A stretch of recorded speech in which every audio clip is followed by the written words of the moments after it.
speakers and those here would like to participate in.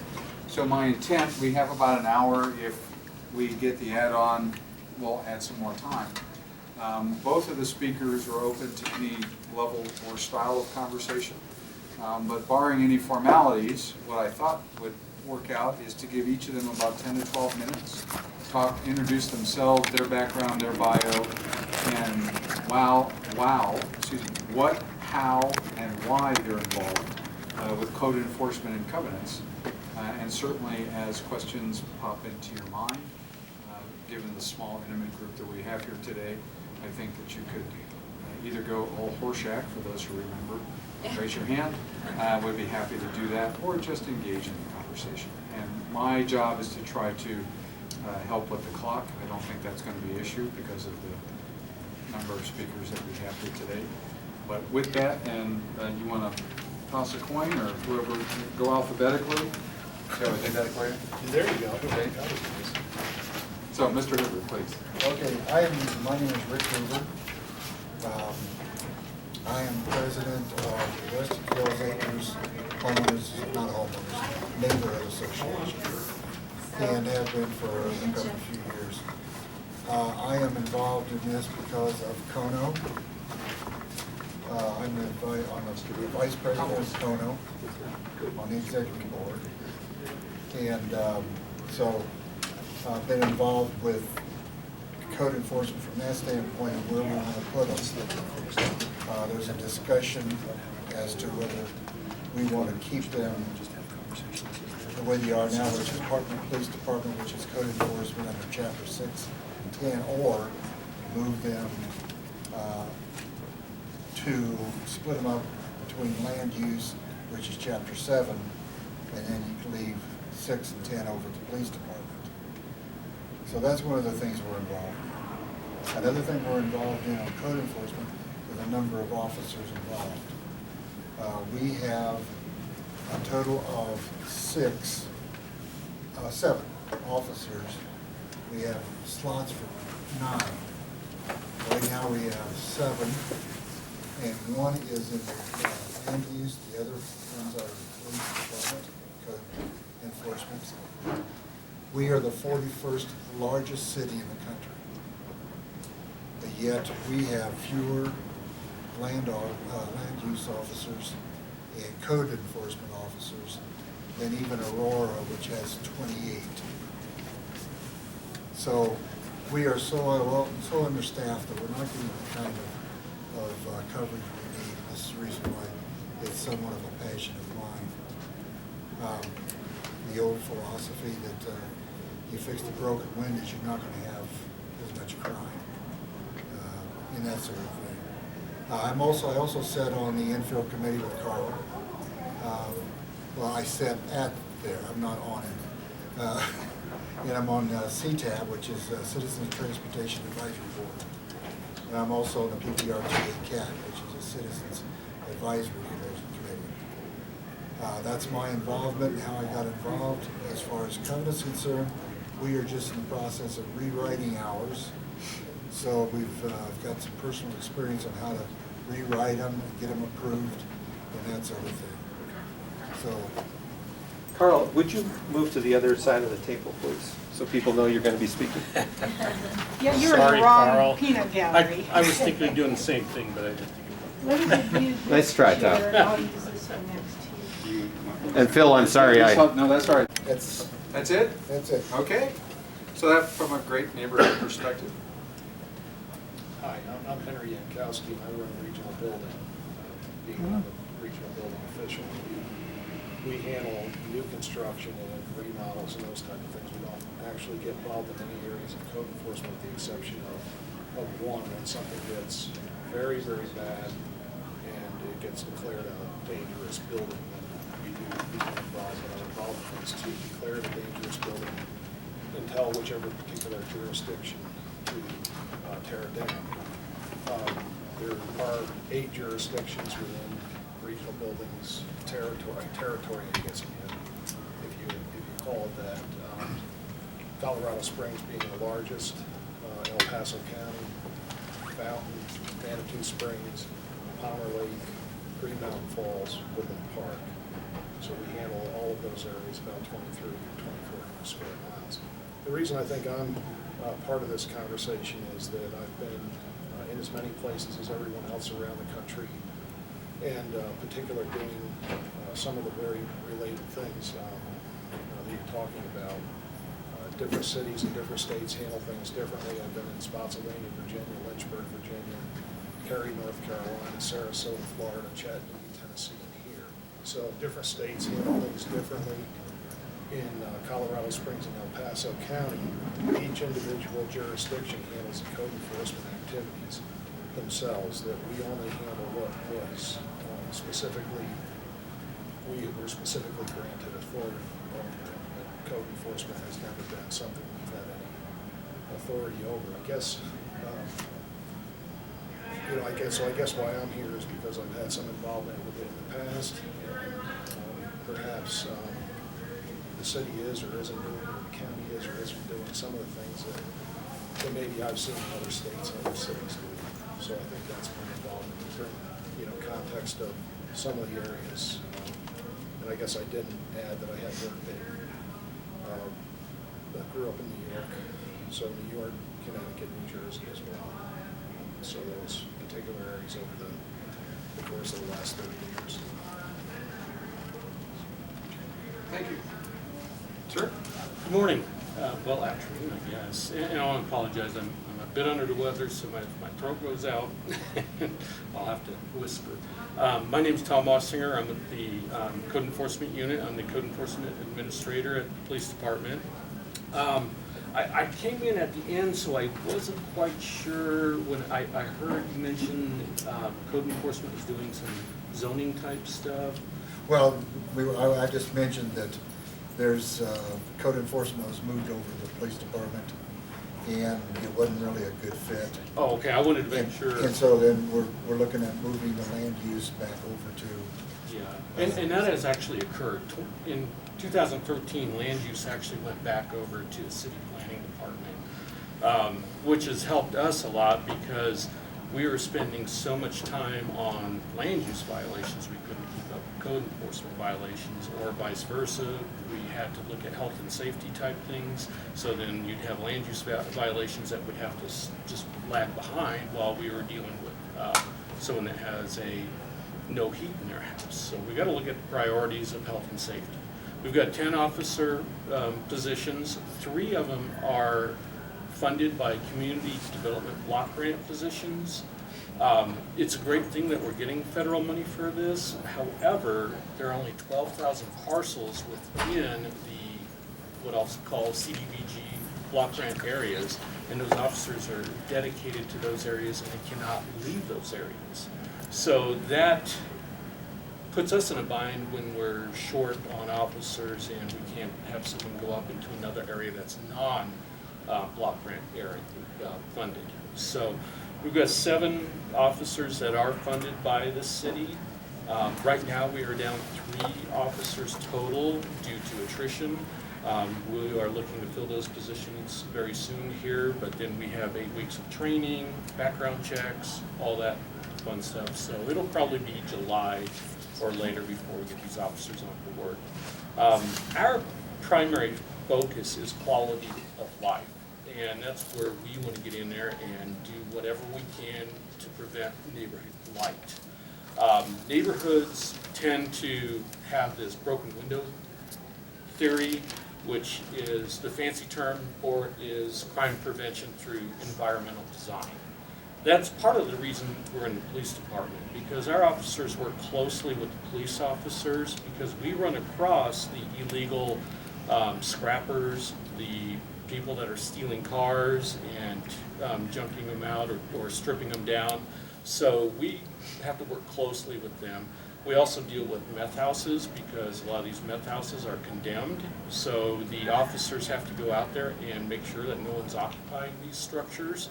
So we are out there with dispatch radios. We are out there with full vest body armor because, I don't know if you've all heard, but up in Denver, a code officer was shot.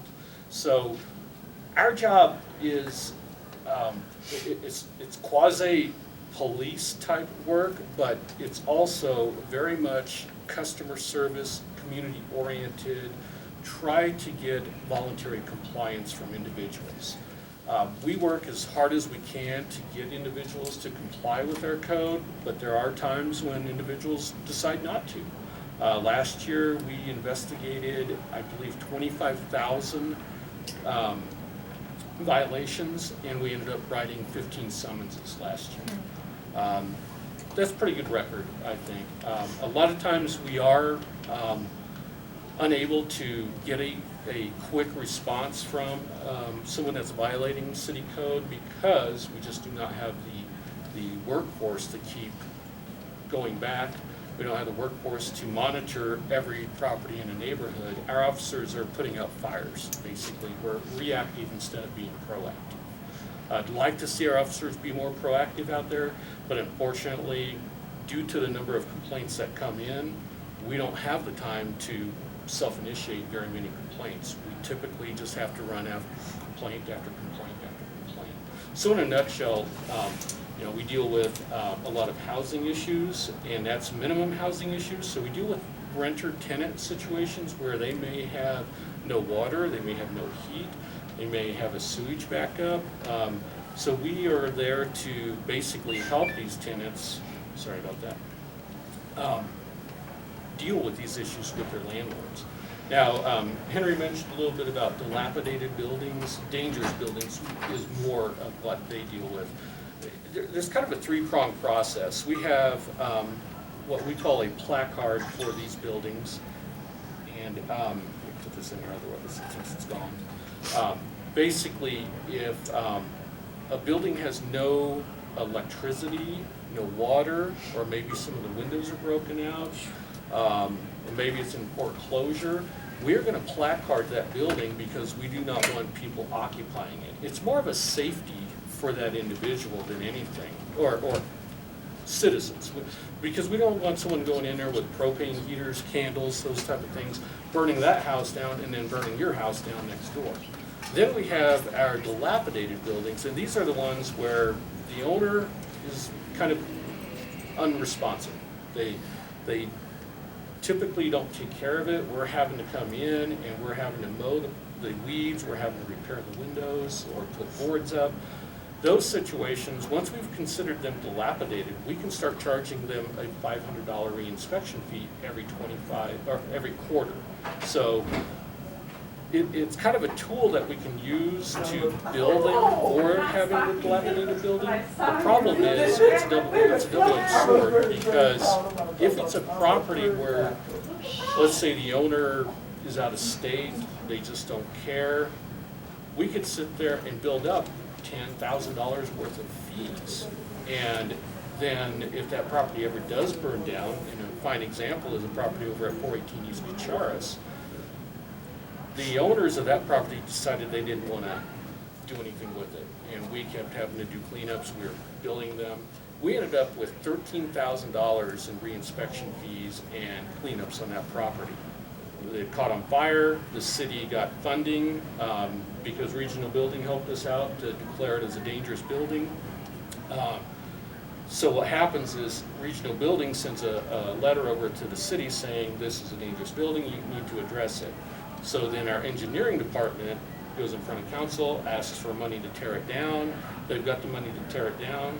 So once they tear that building down, you're gonna have a vacant lot there with $13,000 in code enforcement liens, and then probably close to $40,000 or $50,000 in the tear down liens.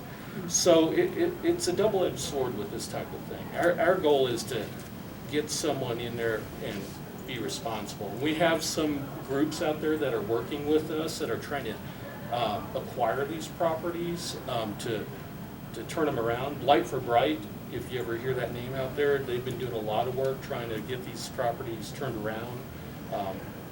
But they are difficult ones for us to deal with. If the owner lives in town, what we are going to try to do this year is we're going to try issuing them a summons, because it is illegal to own a dilapidated building. So we're going to see if we can get some help through the courts on some of these properties. We've got about 10 to 15 out there that are dilapidated, so we're gonna be looking at trying to do one every couple of months here, see where we can get with it. And then we get into the dangerous buildings, and once we feel it's dangerous, that's when we ask for the input from the regional building department, because they're more the experts in whether that thing is just gonna fall down. It may look like it's the worst thing in the world to us, and then we find out there's not that big of a deal with, or an issue with the property. It just looks like it's gonna fall down, but it's not actually to that point, so. One of the things Tom mentioned was that you end up with a vacant lot. So, sometimes you may be better off to, board it and warehouse it, or, fence it or something else, as opposed to having a missing tooth in a neighborhood. And, if you don't have a plan for it, I know in one city, it took us 5 years to develop with the city a lien release program, so that we had a real organization, like a community action group or Habitat for Humanity or some other group that was interested in buying that particular lot when you were done taking the house off it. Those liens are a real difficult situation to get gone, and it was about a 5-year process to get the city that I worked in to do a lien release program. And actually, at the time I was leaving there, the very first house was coming out of the ground on one of the lots of a house I tore down. We had a much more aggressive demolition program in that particular city, because we had 600 houses that were on the demolition list, and I had enough money for about 37 a year. So I was on a regular basis tearing down 37 houses and creating 37 vacant lots with no real plan for the future of what to do with those lots, and being held up by, you said, $13,000. It's a killer for anyone trying to buy that, whether it's Bright for Blight,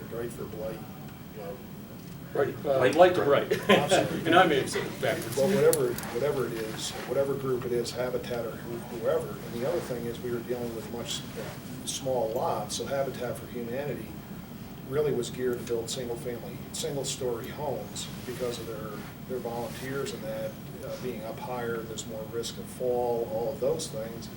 So being the lots were smaller, in order to get any kind of size out of them, they had to go up 2 stories, and they weren't geared up for that. So we had a number of things to work through. But the other thing we've seen in the newspaper recently is another issue that Tom brought up. You have out-of-state homeowners. And for example, my dad is 94. He's lived in the same house he built in 1946 when he came back from India.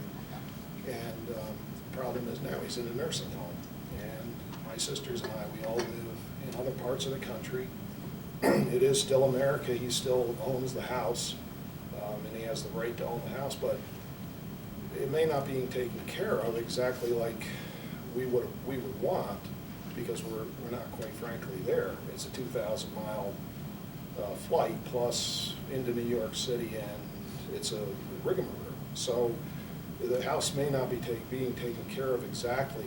So you may have this out-of-state, quote, out-of-state owners, being my sisters and myself, and we agree on most things, but sometimes not necessarily, because something they want to do to the house, and it doesn't really need it, it's okay, and it's, so there's different issues.